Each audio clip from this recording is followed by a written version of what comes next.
Bienvenue sur le podcast de l'Église Vie. Bonne écoute.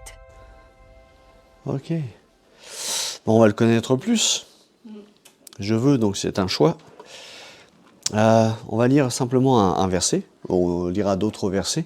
J'aimerais vous parler des richesses de sa grâce. Voilà.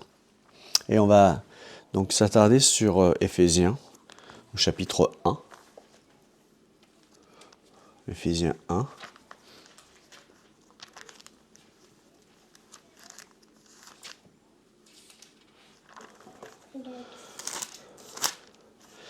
Chapitre 1, verset 7. Alors c'est marqué en lui, mais c'est en Jésus, bien sûr. En Jésus, par son sang, nous sommes rachetés, pardonnés de nos fautes, conformément à la richesse de sa grâce. Alors dans beaucoup de versions anglaises, et particulièrement aussi dans la version Darby, c'est selon les richesses de sa grâce. Et c'est plus précis, les richesses de sa grâce, parce qu'il n'y a pas juste une richesse, il y en a plusieurs. Et dans le premier chapitre de Éphésiens, ce sont des encouragements de Paul. Quelque part, c'est une révélation que Paul a eue et qu'il veut transmettre aux chrétiens. Et donc, comment nous regardons les Écritures? Comment on les regarde? Certaines façons. Donc, beaucoup regardent les Écritures et c'est un peu semblable à une grande galerie d'art. Imaginez que des gens arrivent dans une grande galerie d'art et où il se trouve bien sûr beaucoup de peintures célèbres. Et certaines personnes visitent ces endroits et souvent ils achètent un catalogue qui peut les guider. Et ils s'arrêtent devant la peinture par exemple numéro 1 et c'est une peinture de Van Eyck. Je pense que tu connais, Kat. Et ils disent, ah, ça c'est du Van Eyck. Et ils lisent simplement la description de cette peinture et des informations sur lui. Et puis ils continuent leur chemin, leur visite. Et ils s'arrêtent devant la peinture numéro 2. Et c'est une peinture de Rembrandt. Et ils disent, ah oui, ça c'est un Rembrandt. Un grand portrait, une grande belle peinture. Et ils continuent leur visite comme ça. Et ils arrivent bien sûr à la fin de la galerie. Et donc c'est une façon de découvrir une galerie d'art. En général, on découvre ces genres de peintures un petit peu de cette façon. Et j'ai l'impression que souvent, ces personnes vont dans les galeries d'art et à la fin, ils se disent « Allez, tiens, on va voir une autre galerie d'art ». Et ils enchaînent comme ça les galeries d'art. Et en fait, ces personnes-là, en général bien sûr, ils ne semblent pas vraiment découvrir la profondeur de la peinture, ou découvrir peut-être le peintre dans sa profondeur, et le vrai sens du message qui émane de cette peinture. C'est un petit peu la même chose en ce qui concerne les Saintes Écritures. Souvent, on lit et on marche à travers les Écritures de cette façon. Un peu, et comme dans le chapitre 1 des Éphésiens, les gens ne s'arrêtent pas à ce qui est écrit de façon concentrée, de façon attentive. On ne s'arrête pas et on ne réfléchit pas. Et ça, c'est peut-être un danger. On lit, on a fait sa BA, on lit, mais on ne s'arrête pas. Donc il est important de passer du temps devant un verset, une phrase, un mot, et d'en découvrir les richesses, la richesse, en détail. Parce que tout ceci nous est donné par Dieu, ça a été inspiré par l'Esprit. Et donc les Écritures sont là pour plusieurs choses. Pour nourrir nos âmes, enrichir notre esprit, remuer aussi nos cœurs, nous émerveiller, nous bousculer dans nos habitudes. Et si on veut connaître de telles expériences comme Paul, qui a écrit ces choses, les a connues pour lui-même, et le caractère et la pensée de Dieu, eh bien on doit s'attarder dans la parole. Et on doit en boire son contenu. Pas simplement quand on a hyper soif, quand on est desséché, qu'on doit en boire. Mais on doit les boire continuellement. Et en rechercher, bien sûr, la plénitude des Écritures. Lire la lettre, connaître l'Esprit de Dieu. Conformément à la richesse de sa grâce. Donc on va s'arrêter devant ça. Car Paul, à ce moment-là, il écrit ça, il est sous l'inspiration du Saint-Esprit. Et pourquoi il est sous l'inspiration du Saint-Esprit? Pourquoi il a écrit ceci? Afin que nous puissions, nous ici, comprendre le sens en profondeur. La première chose que Paul montre, c'est le prix de la rançon. Et le prix, c'est quoi? C'est le sang. Le sang. Ce sacrifice. J'y réfléchissais ce matin encore, et je me disais, mais Dieu s'est fait homme, et il était pur. Il était sans péché. Il était sans maladie. Il était en pleine forme. La maladie n'avait aucun pouvoir sur lui. Elle n'avait aucun pouvoir parce qu'il était sans péché. Et malgré tout ça, il est passé par la souffrance. C'est incroyable. Le Dieu qui créa le monde, il est passé par la souffrance. C'est quelque chose d'incroyable, de beau. Après, l'effet du sang, il y a la délivrance. Ensuite, il y a le pardon de nos péchés. Mais ça ne s'arrête pas là. Qu'est-ce qui nous permet d'obtenir tout ça? Eh bien, ce sont les richesses de sa grâce. En fait, c'est par la grâce, par sa grâce, car si Dieu n'était pas un Dieu de grâce, il n'aurait jamais pu se donner pour moi. Il n'aurait jamais pu se donner pour nous. Il aurait été un Dieu un peu comme les dieux que l'on voit dans des films de héros. Vous voyez un peu. Mais par sa grâce. Donc notons le terme grâce, il est souvent utilisé par Paul. Souvent dans les Colossiens aussi, dans les Éphésiens, il parle de la grâce. La gloire de Dieu donc se manifeste de multiples façons, mais particulièrement par sa grâce. Et au verset 6, on peut le lire, verset 6, c'est ce qu'il a voulu dans sa bienveillance pour que nous célébrions la gloire de sa grâce. C'est incroyable. Ce matin, avant de fouiller dans la parole de Dieu, avant de nous exhorter les uns les autres, eh bien nous avons célébré la gloire de sa grâce. C'est ça en fait. C'est ça la louange. Célébrer la gloire de sa grâce. Et dans laquelle il nous a rendus agréables dans le bien-aimé. Les richesses de sa grâce, c'est ce qui nous transforme. Si on ne comprend pas les richesses de sa grâce, si on ne les cherche pas, eh bien on ne peut pas être transformé. C'est pas possible. On ne peut pas progresser. Dans le chapitre 2, de toujours du même livre Éphésiens, au verset 4, on va le lire. Paul dit ceci. « Mais Dieu est riche en compassion, à cause d'un grand amour dont il nous a aimés. » Et ensuite au verset 7, un peu plus loin, « afin qu'il montrât dans les siècles à venir les immenses richesses de sa grâce. » C'est incroyable. Donc il y a encore de plus grandes richesses dans l'avenir. Dans sa bonté envers nous, dans le Christ Jésus. Ça, c'est au chapitre 9. Oui, ouais. Excusez-moi, dans le verset 9 aussi et verset 10, ce n'est pas par les œuvres, afin que personne ne puisse se vanter. En réalité, c'est lui qui nous a fait. Nous avons été créés créés en Jésus-Christ pour des œuvres bonnes que Dieu a préparées d'avance afin que nous les pratiquions. Donc Dieu avait un projet pour nous, mais en Jésus. On ne peut pas avoir de projet hors de Jésus. C'est impossible. Souvent, on pense qu'il y a des gens qui font des choses formidables.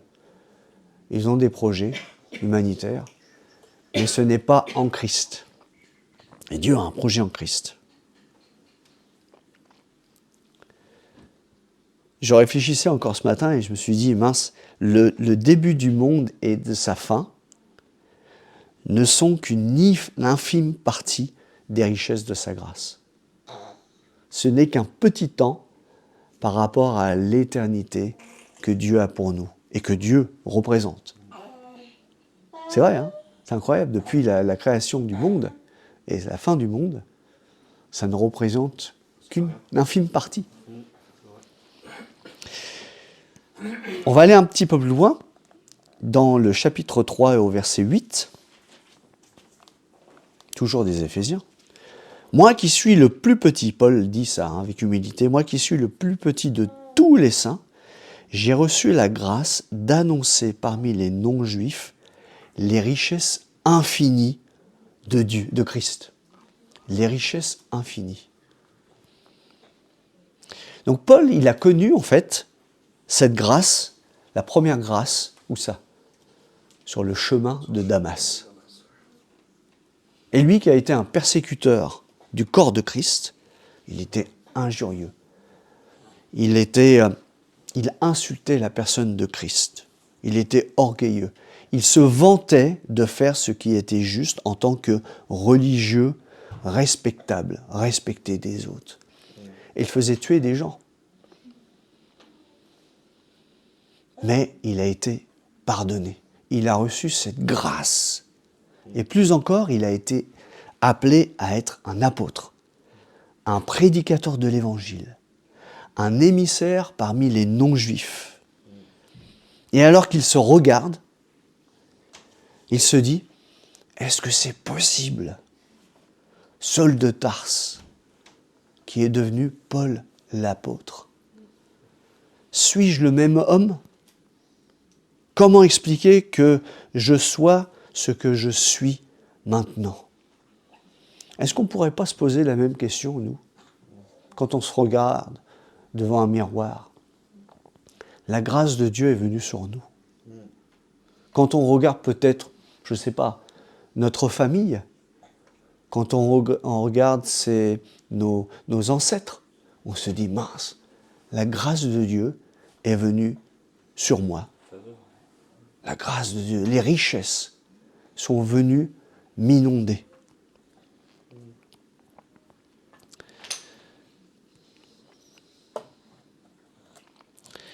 Donc on peut se poser cette question et il y a juste une réponse possible. Grâce aux richesses de sa grâce, ou à cause des richesses de sa grâce. Et donc ça explique pourquoi Paul l'écrit. Et il l'écrit pourquoi? Pour quelle raison? Alors parce qu'il le ressent, lui, parce que ça lui a été révélé, mais parce qu'il désire tant que chacun de nous ici comprenne et expérimente en lisant ce que sont les richesses de sa grâce. Et c'est pour ça qu'il nous faut nous attarder sur ces choses-là. Sinon, on peut pas. Si on lit ça comme ça d'un œil, comme dans une galerie, eh bien on passe à côté des richesses. La question qu'on peut se poser, et que je vous pose, connaissez-vous les richesses de la grâce de Dieu? Les avez-vous expérimentées? Sommes-nous vraiment conscients d'elles? Est-ce qu'elles demeurent en nous? On ne les a pas toutes reçues, puisqu'il y en a encore après la mort, des richesses de sa grâce. C'est ça qui est incroyable. Quand Jésus, je vous prépare une place. Waouh, c'est encore des richesses de sa grâce. Vous ne voyez pas la compassion que Dieu a pour nous? Comment les gens qui refusent la grâce de Dieu refusent quelque part d'autres richesses de sa grâce qui sont infinies. Connaître les richesses de sa grâce, de la grâce de Dieu, nous conduit obligatoirement, comme Paul, nous conduit quoi? À chanter, à le louer, à nous réjouir. Paul utilise beaucoup d'adjectifs. L'abondance, infini, l'immensité. Tout ça, ce sont des expressions qui sont fortes. Avons-nous réellement compris la gloire et la grâce de Dieu? Est-ce qu'on lit vraiment toutes ces choses-là avec un regard furtif sur un tableau et sans connaître la signification profonde? Vous savez, les tableaux, moi, quand j'ai passé mon bac, j'ai travaillé sur Van Gogh. Et je me suis vraiment attardé à étudier Van Gogh. Parce que, bon, Van Gogh... Mais quand on regarde ces tableaux, les tableaux illustrent véritablement la vie de Van Gogh. Et plus ça va, plus ces tableaux représentent vraiment son esprit, son caractère. Et à la fin, on sait ce qui s'est passé.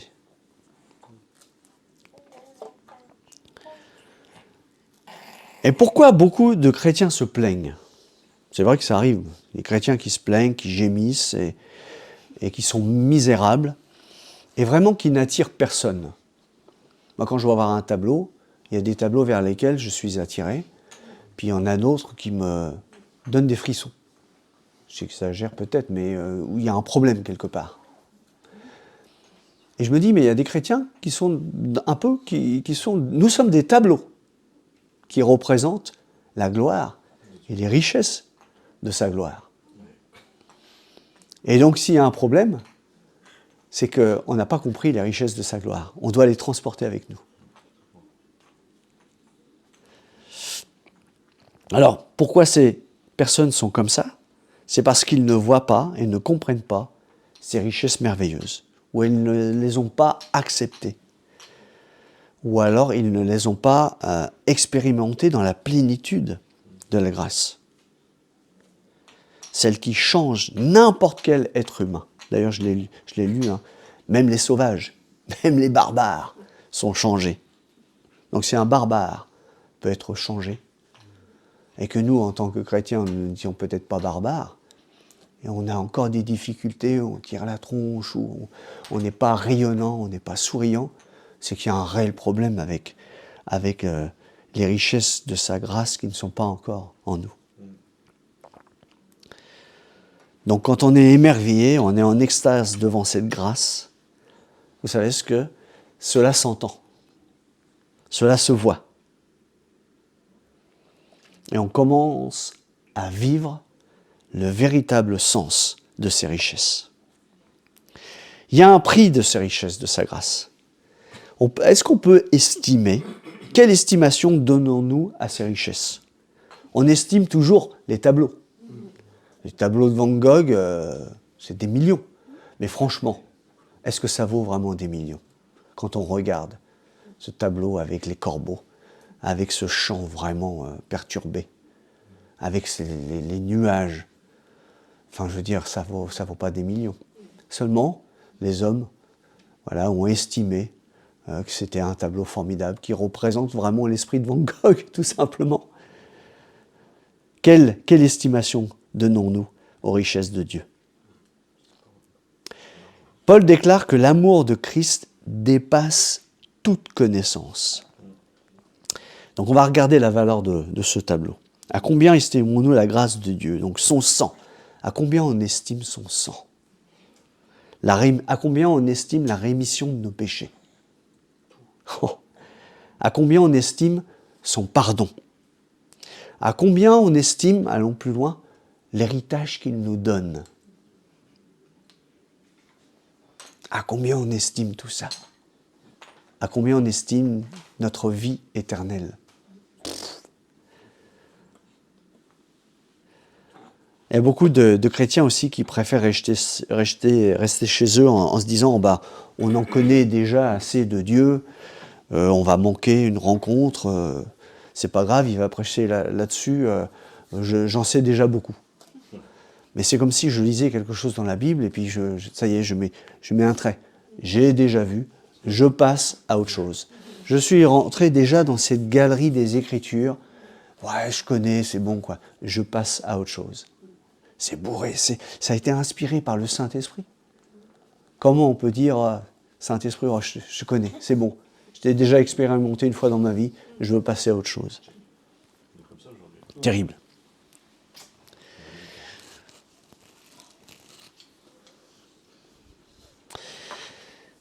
L'or du monde, les possessions du monde ne peuvent nous sauver, ne peuvent nous donner la paix, ne peuvent nous donner la joie, ne peuvent nous donner la sécurité. Vous savez ce que font les valeurs et les richesses de ce monde? Les richesses, de ce monde? Eh bien, elles nous utilisent, elles nous trompent, elles nous volent, elles nous abandonnent, elles nous trahissent. Et elles sont très courtes par rapport à l'éternité, par rapport à ce qu'on peut vivre sur la terre. Et aujourd'hui, on parle souvent du pouvoir d'achat. On en entend partout. Moi, je veux entendre plus du pouvoir de Dieu, qui nous donne ses richesses de sa grâce. Et Dieu, au travers de ses richesses de sa grâce, qu'est-ce qu'il fait? Il nous transforme. Il nous enrichit. Nous en avons besoin pour ne plus être assujettis à ce monde, pour ne plus être enchaînés à ce monde, parce que le monde veut nous enchaîner à des choses qui sont subtiles, qui n'ont aucune valeur.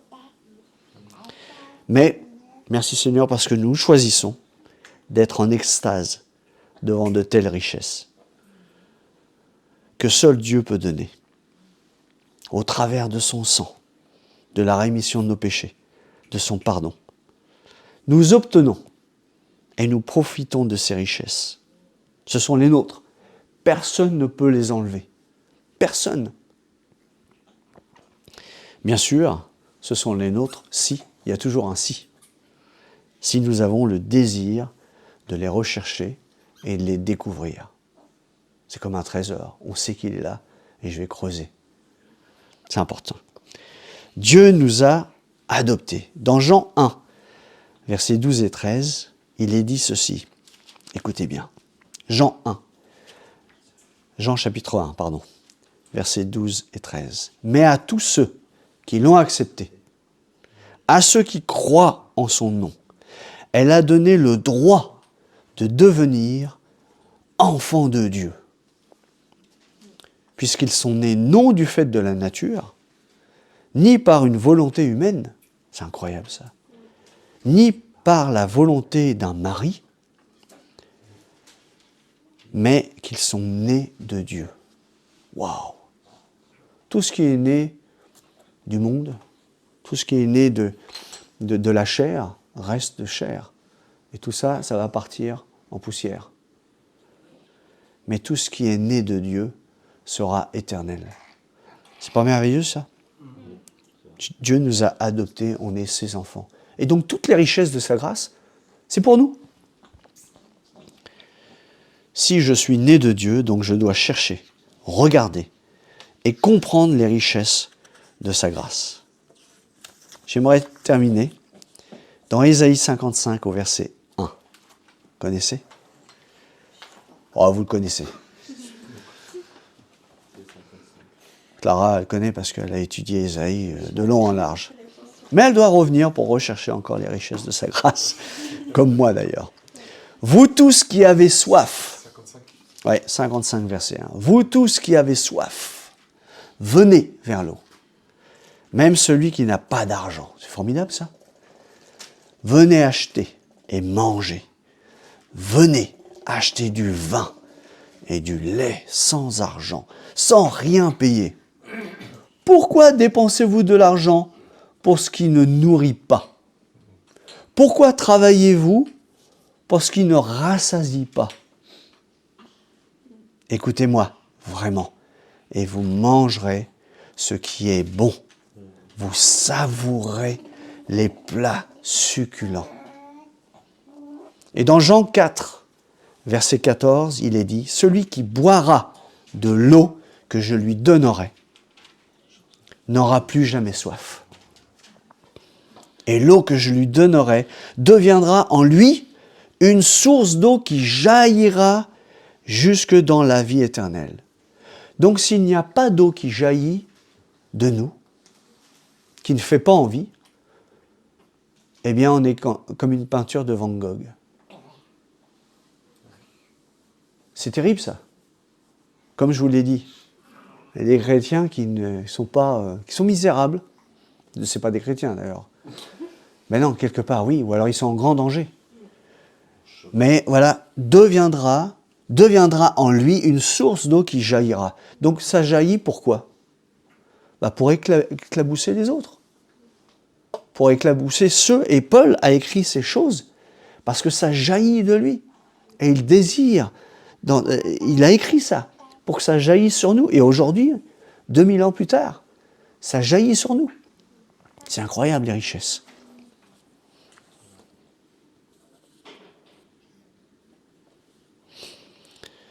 Ayons du zèle, ayons cette étincelle dans nos yeux, ce désir pressant.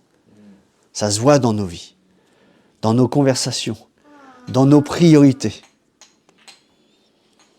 Il nous faut encourager, il nous faut presser en avant, pousser les autres en avant.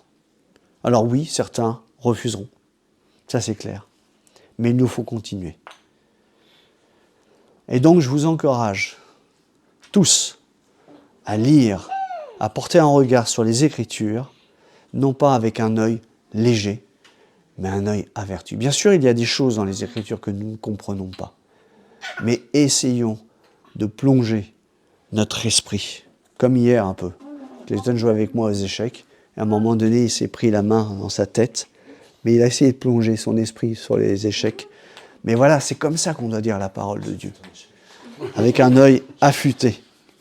Forçons-nous à examiner, à rechercher, à comprendre et à découvrir, comme Paul et bien d'autres, avec ce regard contemplatif et merveilleux, les richesses que Dieu met devant nous. Et ensuite, ne restons pas là. On doit s'accaparer, prendre en possession pour notre vie et pour notre vie, celle à venir. Alors attention, n'allez pas dans une galerie et prenez un tableau avec vous pour le mettre chez vous. Non, mais la parole de Dieu, c'est quelque chose que... En fait, c'est le plus beau tableau de ce que représente Dieu, pour l'instant.